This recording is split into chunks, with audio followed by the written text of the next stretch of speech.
This is lecture 9 of mathematics class 10 science group. Student, let's start our lecture. बिस्मिल्लाहिर्रहमानिर्रहीम। अस्सलामु अलैकुम वरहमतुल्लाहि वबरकातुहू। शुरू करता हूँ अल्लाह के नाम से जो बड़ा मेहरबान और नहायत रहम करने वाला है। उम्मीद है स्टूडेंट आप सब लोग खैरियत से होंगे और अल्लाह ताला से दुआ है कि हमें अपने नेक इरादों में और नेक अमाल में नेक अमल करने की हमें तौफीक दे, हमें नेक अमल करने की और नेक इरादों को पूरा करने की तौफीक दे। Today topic is theory of quadratic equation, unit 2. Student open page 19. Today we solve exercise 2.1. बेटे ये जो थ्योरी ऑफ क्वाड्रेटिक इक्वेशंस है ये यूनिट बड़ा आसान है और बोर्ड के नुक्ता नज़र से भी बहुत ज़्यादा इम्पोर्टेंट है। आप लोग इसमें छोटे छोटे सवाल हैं, ज़्यादा लंबे नहीं हैं। थोड़ा सा ये कह दें कि ज़्यादा टॉपिक हो सकते हैं इसमें, लेकिन ये इंटरेस्टिंग यूनिट है जिसमें बहुत सारी क्वाड्रेटिक इक्वेशन से रिलेटेड हमारे कंसेप्ट जो हैं वो क्लियर होंगे। उसमें से कुछ कंसेप्ट एक्सरसाइज 2.1 से पहले हम आज लर्न करेंगे और बाकी हर एक्सरसाइज से रिलेटेड जो कंसेप्ट होंगे वो पहले हम लर्न किया करेंगे, फिर वो एक्सरसाइज सॉल्व करेंगे। बेटे एक बात याद रखें कि जब तक किसी भी एक्सरसाइज से रिलेटेड कंसेप्ट हमारा क्लियर ना हो हम वो एक्सरसाइज प्रॉपर तरीके से सॉल्व नहीं कर सकते। अब जो भी मेथड्स या कंसेप्ट जो होते हैं वो मैं एक्सरसाइज से पहले आप लोगों को करवाता हूँ, आप लोग उसको तवज्जो से समझा करें और कोशिश किया करें कि सबसे पहले वही अंडरस्टैंड हो। अगर वो हमें समझ आ जाए तो फिर एक्सरसाइज सॉल्व करना कोई मुश्किल नहीं रह जाता। ठीक है, तो इस एक्सरसाइज 2.1 के लिए जो सबसे पहला पॉइंट आप लोगों ने लर्न करना है वो है discriminant.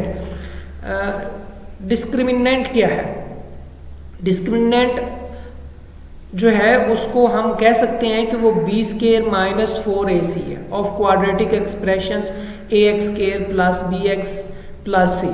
We know that two roots of equations ax square plus bx plus c is equal to 0 where a is not equal to 0 are minus b plus b square minus 4ac whole under root over 2a। ये एक उसका root है and second root है minus b minus b square minus 4ac under root over 2a। एक root हमारे पास ये है और एक रूट जो हमारे पास वो ये है। ठीक है, ये दो रूट हैं क्वाड्रेटिक इक्वेशंस के। ठीक है, अब डिस्क्रिमिनेंट किस पे, डिस्क्रिमिनेंट क्या चीज़ है?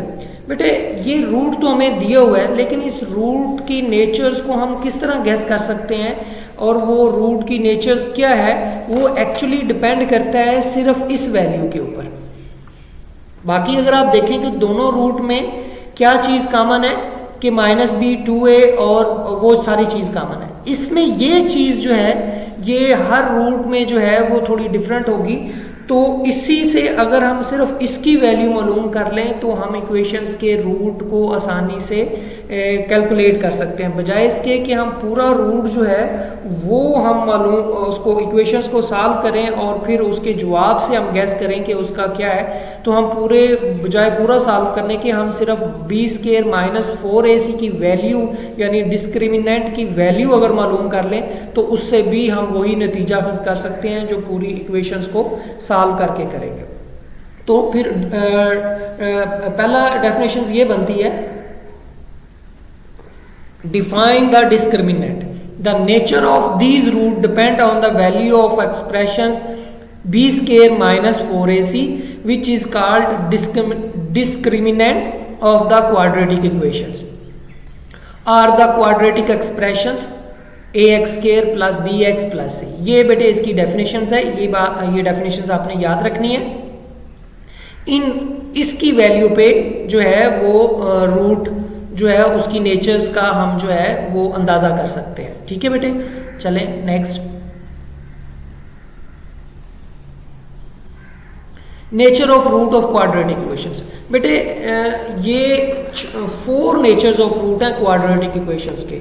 अगर आप जो ये मैंने ऑरेंज कलर में दिया हुआ है और पिंक कलर में दिए हुए हैं, पिंक कलर में जो मैंने दिया हुआ है ये रिजल्ट है, और जो ऑरेंज कलर में दिया हुआ है ये जो है ये कंडीशंस है, ठीक है। तो ये कंडीशंस अगर मेट करती हो तो फिर हम जो कंक्लूड करते हैं वो पिंक कलर वाला रिजल्ट होगा, ठीक है बेटे। तो ये चीज़ें आपने अगर आपको याद हो जाएंगी तो फिर एक्सरसाइज 2.1 जो है हमारे लिए कोई मुश्किल नहीं रहेगी। डिस्क्रिमिनेंट मालूम करना जो है बेटे वो बहुत आसान है, जस्ट हमने वैल्यू पुट करनी है बी, ए और सी की, तो हम इससे आसानी से जो है वो डिस्क्रिमिनेंट वैल्यू मालूम कर लेंगे। वो सिंपल कैलकुलेशन है, वो मुश्किल नहीं है, हम उसकी भी प्रैक्टिस करेंगे। तो चले आज जो है वो हम नेचर ऑफ रूट जो है वो 4 किस्म के नेचर ऑफ रूट है। पहला पॉइंट जो है, इफ़ जो वैल्यू है डिस्क्रिमिनेंट की वो 0 से बड़ी हो, पहले और दूसरे में दोनों वैल्यू में 0 से बड़ी हो। लेकिन पहले में कंडीशन ये है कि अगर वो 0 से बड़ी हो और साथ वो परफेक्ट स्क्वायर हो, यानी बी स्क्वायर माइनस 4ac जो है वो या तो उसकी वैल्यू 4 आए या 16 आए, क्योंकि ये क्या है, परफेक्ट स्क्वायर है, ठीक है। ये क्या है, परफेक्ट स्क्वायर बन जाती है, ठीक है। तो फिर हम कह सकते हैं कि उसका रूट जो है वो रेशनल और अनइक्वल होगा। उसके रूट जो होंगे, यानी रूट के जो x की वैल्यू हमें मिलेगी 2, हमें क्योंकि जब हम क्वाड्रेटिक इक्वेशन सॉल्व करते हैं तो हमारे पास एंड पे सॉल्यूशन सेट में 2 जवाब आते हैं, तो वो दोनों जवाब जो होंगे वो रेशनल होंगे, यानी वो रेशनल सेट से बिलोंग करते होंगे, लेकिन वो दोनों आपस में बराबर नहीं होंगे। वो दोनों आपस में क्या होंगे, बराबर नहीं होंगे। अब अगर वो रूट जो है वो पहले कंडीशंस में क्या था, परफेक्ट स्क्वायर था। पहली कंडीशंस में क्या था कि उसकी वैल्यू ग्रेटर देन 0 और वो परफेक्ट स्क्वायर हो, ठीक है, तो वो रेशनल और अनइक्वल होंगे। लेकिन अगर वो ग्रेटर देन 0 हो और परफेक्ट स्क्वायर ना हो, तब वो रूट्स जो होंगे वो एक तो अनइक्वल होंगे और दूसरा इर्रेशनल होंगे। दूसरा क्या होंगे, इर्रेशनल नंबर्स होंगे, ठीक है, तो वो इर्रेशनल नंबर होंगे। तीसरी कंडीशंस क्या है कि अगर रूट जो है वो इक्वल टू 0, तो फिर वो क्या है कि एक तो वो रेशनल नंबर होगा और दूसरा वो इक्वल होंगे, यानी दोनों तरफ जवाब जो होगा वो एक ही आएगा। दोनों तरफ जवाब जो होगा वो क्या होगा, वो एक ही होगा। इसी तरह अगर फोर्थ कंडीशंस देखी जाए कि वो है कि अगर डिस्क्रिमिनेंट की वैल्यू 0 से छोटी हो, यानी वो वैल्यू माइनस में आ जाए, ठीक है, तो रूट्स क्या होगा, इमेजिनरी होगा। रूट्स क्या होगा, इमेजिनरी होगा, और ये कम्प्लेक्स कंजुगेट होगा। ये क्या होगा, कम्प्लेक्स कंजुगेट होगा, यानी वो वैल्यू जो है वो रियलिटी में एग्जिस्ट नहीं करती होगी, ठीक है, और उसको हम इमेजिनरी नंबर्स में उसका शुमार करते हैं, ठीक है। एक इमेजिनरी नंबर्स में क्यों शुमार करते हैं बेटे, ये इसलिए भी कि अगर अंडर स्क्वायर रूट के साइन के नीचे नेगेटिव की वैल्यू आ जाए तो नेगेटिव की वैल्यू का स्क्वायर रूट नहीं लिया जा सकता, ठीक है। तो फिर उस नेगेटिव की जो वैल्यू आ जाती है उसको सॉल्व करने के लिए फिर हम क्या करते हैं कि हम जो है वो एक तरीकाकार यूज़ करते हैं जिसका जिक्र आगे चल के आएगा। तो उस तरीकाकार से हम जो है वो वैल्यूज़ को कैलकुलेट कर लेते हैं, ठीक है। इमेजिनरी वैल्यूज़ को हम अयोटा वाले साइन को हम यूज़ करेंगे, अगर आपको याद होगा तो वो वाला चीज़ जो है हम यहाँ पे अप्लाई करेंगे, ठीक है। चलें, अगर नहीं भी है तो हम किसी ने अगर नहीं किया हुआ, इससे पहले इसका कंसेप्ट नहीं है, तो जब ये दोबारा यहाँ पे जिक्र आएगा तो इंशाल्लाह वहाँ पे हम इसको क्या करेंगे, सॉल्व कर लेंगे। चलें बेटे, आज हम इसका पहला सवाल करते हैं। पहला सवाल है, find the discriminant of the following given quadratic equations. ये बेटे पहला सवाल है, इसमें ये क्वाड्रेटिक इक्वेशंस दी हुई है और इसका हमने क्या मालूम करना है, डिस्क्रिमिनेंट मालूम करना है। और 2x square plus 3x minus 1 is equal to 0। अगर हम इसका कंपेयर करें तो ax square plus bx plus c के साथ, तो इसमें जो पहली वैल्यू है यानी 2 की जो वैल्यू है वो a के बराबर होती है, ये हमें पता है कि ये हमने a के बराबर है, ठीक है, और ये जो है ये b के बराबर है, और ये 1 जो है ये -1 जो है ये किसके बराबर है, c के। तो हम क्या कर देते हैं कि इनकी वैल्यू यहाँ पे लिख देते हैं, a is equal to 2, b is equal to 3 and c is equal to -1। अब हमने क्या मालूम करना है, ये मैंने लिखा है शॉर्ट फॉर्म में डिस्क्रिमिनेंट में, आप इसको पूरा भी लिख सकते हैं। तो डिस्क्रिमिनेंट जो है वो इज इक्वल टू, वो फार्मूला हमें पहले से पता है, बी स्केयर माइनस 4ac। या हमने लिखा बी की वैल्यू हमारे पास 3 है तो वहाँ पे 3 स्केयर लिख दिया, 4 वैसे ही है, ए की वैल्यू 2 है और सी की वैल्यू -1 है। तो 3 का स्केयर लेंगे 9 आ जाएगा और 4 2s are 8 और -8 को -4 2s are -8 और -8 को -1 से मल्टीप्लाई करेंगे तो +8 आ जाएगा। तो 9 + 8 जो है उसकी वैल्यू क्या आ जाएगी 17। तो इस सवाल का सिंपली आंसर क्या है 17। बेटे देखें ये कितना आसान सा सवाल है, हमने जस्ट तरीकाकार के तहत क्वेश्चंस लिखना है, फिर हमने जो है ए बी सी की वैल्यू लिखनी है और ए बी सी की वैल्यू डिस्क्रिमिनेंट के फार्मूले में पुट करनी है और कैलकुलेट कर लेनी है तो हमारा जवाब आ जाएगा। सिंपल जो है वो 7-8 जैसी क्लास का क्वेश्चंस है, ज़्यादा मुश्किल नहीं है। बस हमने ये कह दिया है कि एक नई टर्म हमें मालूम होगी कि बी स्केयर -4ac जो है वो डिस्क्रिमिनेंट होता है। ठीक है, तो ये बस हमारे लिए एक नई चीज़ है, बस हमने ये लर्न करना है और ये याद रखना है। ठीक है बेटे, चले इसका एक और सवाल देखते हैं।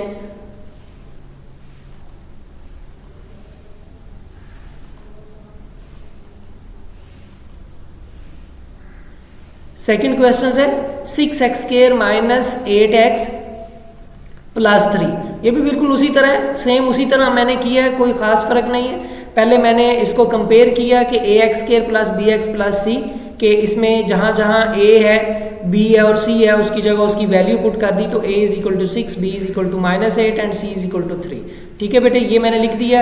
ये लिखना ज़रूरी नहीं है, ये वाला इतना पार्ट आप इसके बाद डायरेक्ट जो है वो ये वैल्यू लिख सकते हैं, यानी इसके बाद आप ये वैल्यू लिख सकते हैं, लेकिन मैंने थोड़े एक्सप्लेनेशंस के तौर पे आपको ये वैल्यू यहाँ पे जो है वो दी है। तो जो यहाँ पे है a की वैल्यू 6 है, b की वैल्यू -8 है क्योंकि 8 के साथ माइनस है एंड c की वैल्यू 3 है। तो हमने डिस्क्रिमिनेंट का फार्मूला लिखा b² -4ac, यहाँ पे वैल्यू पुट कर दी, b की वैल्यू -8 तो -8 का स्क्वायर लेंगे तो 64 आ जाएगा। 4 वैसे फार्मूले का हिस्सा है, a की वैल्यू 6 और 3 4 3s are 12 को 6 से मल्टीप्लाई करेंगे तो ये मेरे पास आ जाएगा 72। तो 72 में से 64 निकालेंगे क्योंकि 72 बड़ा है, तो 72 में से 64 निकालेंगे तो ये मेरे पास वैल्यू आ जाएगी -8 की। तो ये डिस्क्रिमिनेंट क्या होगा, मेरे पास -8 आ जाएगा। ठीक है, तो ये वैल्यू जो है वो क्या आएगा मेरे पास -8 आ जाएगा। बेटा सिंपल सा सवाल है, इसी क्वेश्चंस के बाकी जो है रिमेनिंग पार्ट्स जो है वो आप लोगों ने होमवर्क के तौर पे खुद करने हैं। ठीक है, मुश्किल नहीं है, बस ए बी सी की वैल्यू आपने अलग लिखनी है और फिर उनको b² -4ac के अंदर जो है वो आपने पुट करके उनकी कैलकुलेट करना और जो जवाब आएगा वो आप लिख देंगे। बेटे ये ज़हन में रखें कि यहाँ 9th-10th में आपको कैलकुलेटर अलाउ है, लेकिन जो सिंपल कैलकुलेशंस है वो कैलकुलेटर पे ज़्यादा टाइम कंज्यूम करती है। जैसे ये 8 का स्क्वायर लेना तो आप कैलकुलेटर से लोगे तो ज़्यादा टाइम होगा, लेकिन आपको 8 का स्क्वायर 8 64 हम आसानी से लिख सकते हैं। तो यहाँ पे अगर 6 को 4 से अगर मल्टीप्लाई करते तो 24 आता। 24 का टेबल कुछ बच्चों के लिए मुश्किल ज़रूर होगा, लेकिन अगर 4 को 3 से मल्टीप्लाई कर लें और उसको जो आंसर्स आए उसको अगर आप 6 से मल्टीप्लाई कर देते हैं तो हमारे लिए जो जवाब है वो कंपैरेटिवली जो है वो ज़्यादा आसान हो जाएगा उसको कैलकुलेट करना। तो मैथ में बेटे ट्रिक्स होते हैं और ज़्यादा से ज़्यादा अपने जहन का इस्तेमाल करें ताकि मैथ आपका ज़्यादा अच्छा हो जाए। अब क्वेश्चन 2 आ जाए। Find the nature of root of the following given quadratic equations and verify. बेटे इसमें 2 काम करने, एक तो नेचर ऑफ रूट मालूम करना है, जो मैंने 4 नेचर ऑफ रूट बताए थे कि 2 ग्रेटर देन 0 है, एक इक्वल टू 0 है और दूसरा जो है वो लेस देन 0 यानी नेगेटिव वाली वैल्यू है। तो जो पहले एक ग्रेटर देन 0 है इसमें एक परफेक्ट स्क्वायर था और एक जो था वो नॉट परफेक्ट स्क्वायर था। ठीक है, तो उसमें जो वैल्यूज़ हैं वो आपको आंसर्स मैंने बता दिए थे। रिवीजन्स के तौर पे मैं उस जो है वो स्लाइड को एक दफ़ा फिर आप लोगों के सामने ले आता हूँ ताकि काम करने में हमें आसानी हो। ये था, ठीक है। पहले दो जो पॉइंट है ग्रेटर देन जीरो है, और एक पहले में परफेक्ट स्केयर, दूसरे में नॉट परफेक्ट स्केयर, और इसका जो आंसर था वो रेशनल और अनइक्वल था, दूसरे में इरेशनल था और अनइक्वल था, ठीक है, और तीसरे में रेशनल और इक्वल होगा, यानी अगर वो इक्वल टू जीरो होगा तो वो रेशनल वैल्यूज में आएगा और जवाब जो होगा इक्वल होगा, और चौथे में इमेजिनरी नंबर था। ये रिविजन्स के तौर पे है, ठीक है, जो पिंक कलर का है ये हमने रिविजन्स कर ली। अब आगे चलते हैं क्वेश्चन 2 के ऊपर। तो अब हम क्या करेंगे कि बिल्कुल उसी तरह हमने डिस्क्रिमिनेंट मालूम करना है जो हमने पहले किया था, ठीक है, जो हमने क्या किया है पहले जिस तरह हमने किया है, लेकिन पहले में डिस्क्रिमिनेंट तक हम सिर्फ रहते थे और उसका जो जवाब आता था वो हम लिख देते थे। यहाँ अब ऐसा नहीं करना, सेम उसी तरह सवाल करना है कि हमारे पास X square minus 23x plus 120 is equal to 0। अब इसमें इसको कंपेयर कर लिया और a और b और c की वैल्यू जो हमने है वो वहाँ से निकाल ली। तो अब फार्मूला लिख लेते हैं b स्क्वायर माइनस 4ac, और b की वैल्यू क्या -23, -23 को हम कैलकुलेटर से इसका स्क्वायर लेंगे तो ये 529 आ जाएगा। 4 को अगर 120 इससे मल्टीप्लाई करेंगे तो ये 480 आ जाएगा। तो 529 में से -480 करेंगे तो 49 आ जाएगा। और अगर हम इसका स्क्वायर लें, अगर हम इसका 49 का स्क्वायर रूट लें तो ये 7 का स्क्वायर बनता है, ठीक है। ये इसको यानी 49 को हम इस फॉर्म में भी लिख सकते हैं। अब ये जो है 49 जो है वो ग्रेटर देन 0 है। 49 क्या है?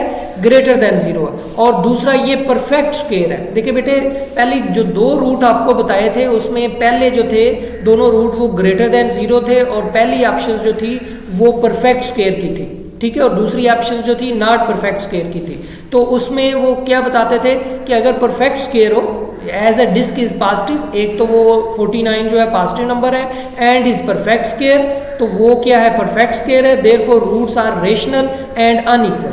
तो पहली ये रूट की नेचर है जिसमें हमें वो बता रहा था कि अगर वो परफेक्ट स्क्वायर हो, तो यहाँ से आपको पता चलता है कि वो परफेक्ट स्क्वायर से क्या मुराद है।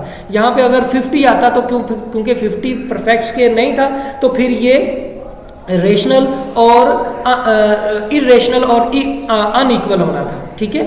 और क्योंकि पॉजिटिव भी है, परफेक्ट स्क्वायर भी नहीं था, परफेक्ट स्क्वायर भी नहीं होना था, तो फिर ये क्या होना था? रेशनल होना था,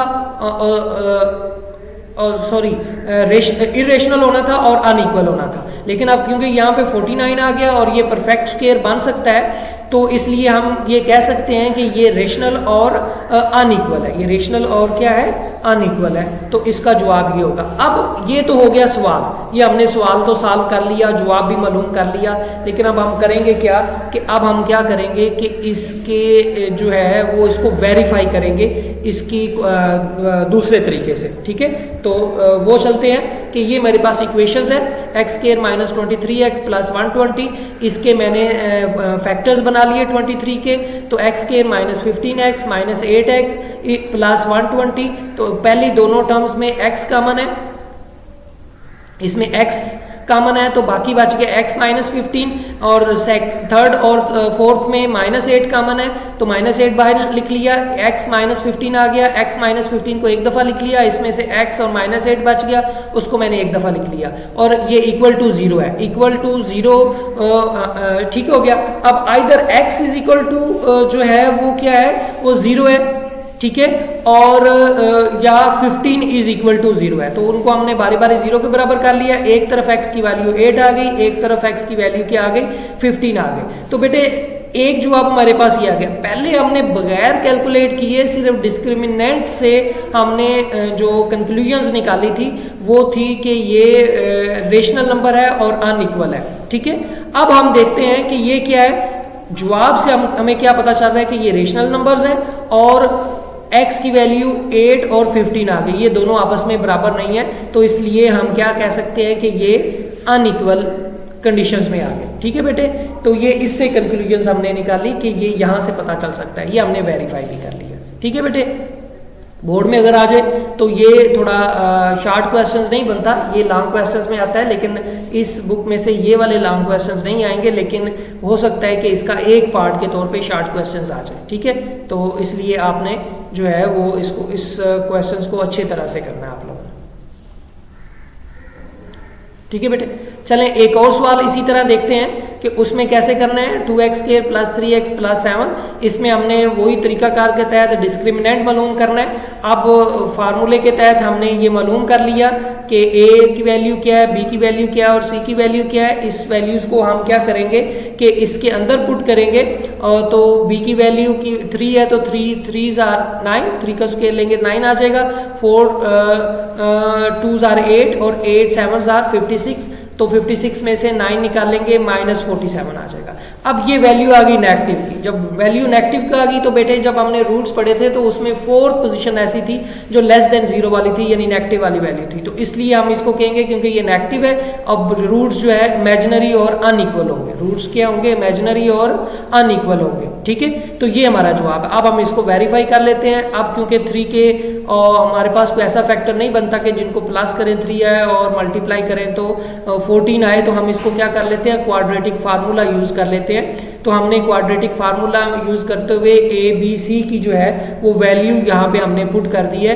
तो वैल्यू पुट करने से b की वैल्यू 3 है, a की वैल्यू 2 है और c की वैल्यू 7 है। तो ये फार्मूला लिखा क्वाड्रेटिक और इसमें मैंने यहाँ पे वैल्यू पुट कर दी। तो -3 + और -3 का स्क्वायर लेंगे तो 9 आ जाएगा और 4 2s लेंगे तो ये अंदर वही 47 आ जाएगा जो यहाँ हमने मालूम किया, क्योंकि यही सेम कैलकुलेशन जो है वो यहाँ पर है। बाकी कैलकुलेशंस को हमने अभी तक कुछ भी नहीं छेड़ा।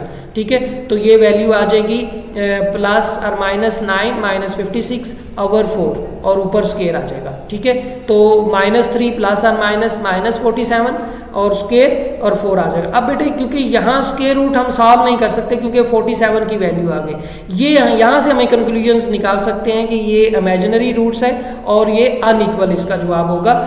ठीक है, तो यही यहाँ से कैलकुलेशन। तो बेटे ये पूरा सॉल्व करें या सिर्फ हम इसी वैल्यू को ही कैलकुलेट करके ही जवाब मालूम कर लें तो वो कंपैरेटिवली हमारे लिए ज़्यादा आसान है, बजाय इसके कि हम पूरी की पूरी जो है वो इक्वेशंस को किसी भी तीनों मेथड में से किसी एक मेथड से हम अगर सॉल्व करेंगे तो उससे उसकी निस्बत हम इसको जो है खुद से इसको क्या कर सकते हैं, सॉल्व कर सकते हैं। तो इस बात का बेटे आप लोगों ने ख्याल रखना है कि जो तरीकाकार है फ्यूचर्स में कि वो उन्होंने ज़्यादा बेहतर तरीके से और ज़्यादा कम से कम वक्त में उसी चीज़ का जवाब मालूम करने का उन्होंने हमें एक तरीकाकार बता दिया है कि डिस्क्रिमिनेंट से हम उसकी वैल्यू जो है वो मालूम कर सकते हैं।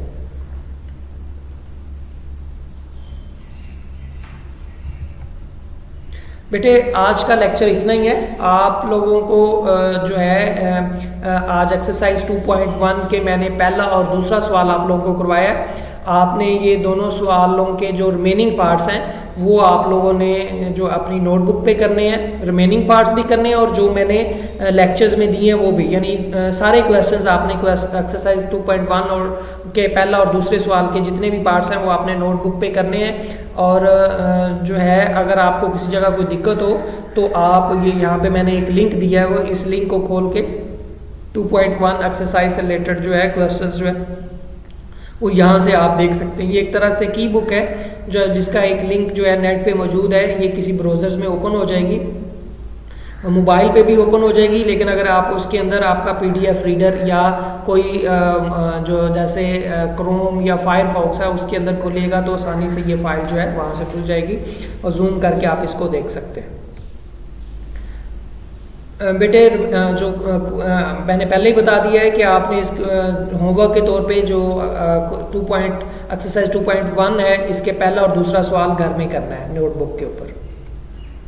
बेटे आपने कोई भी सवाल पूछना हो तो आप मुझे वीडियो में कमेंट्स करके व्हाट्सएप करके पूछ सकते हैं, और अगर आपने ये लेक्चर सुन लिया है तो आप क्लास डिस्कशन ग्रुप में भी ये इससे रिलेटेड जो है वो सवाल कर सकते हैं। और अगर आपको मज़ीद किसी चीज़ की इंफॉर्मेशन चाहिए तो आप मेल मुझे कर सकते हैं, तो मैं मेल का भी रिप्लाई आपको करूँगा। ओके बेटे, टेक केयर, अल्लाह हाफिज़, अपना ख्याल रखिएगा।